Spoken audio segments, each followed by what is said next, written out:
How many times have you taken up a hobby and given up after a while? When a hobby is first started, beginners need a lot of encouragement, success, and proof that the hobby is easily done and can be pursued. Usually, no one is good at anything when they first start out. So let's start things simple.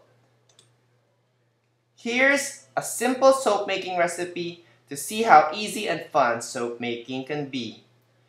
Try this simple recipe which follows the melt and pour method.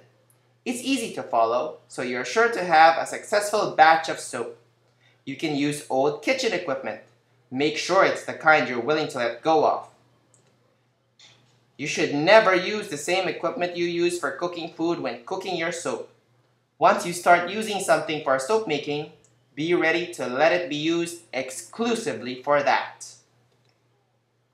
You will need 2 pounds of glycerin soap, grated, 0.8 ounces of fragrance oil of your choice, and optionally 20 drops of skin-safe dye or soap coloring.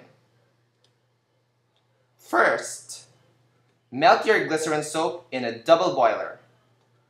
Once all the soap is melted, add your fragrance oil and stir slowly but evenly, making sure you have a good and even mixture.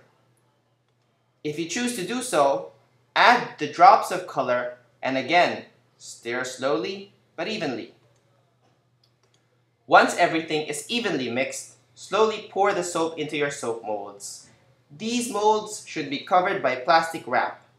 You can place them in the refrigerator after they have cooled to room temperature.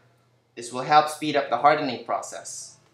When it's completely hard, after several hours, and it's best to wait overnight, you have your soap. Remove the soap from the molds and begin using them. This simple soap making recipe uses the melt and pour method. You can try experimenting with this recipe as much as you want. Try out different fragrances, different fragrance combinations, different colors, different molds, etc., etc., etc. Just remember to follow the instructions and stir and pour slowly. This is done so as to avoid creating air pockets or bubbles in your soap. Congratulations on your first batch of soap!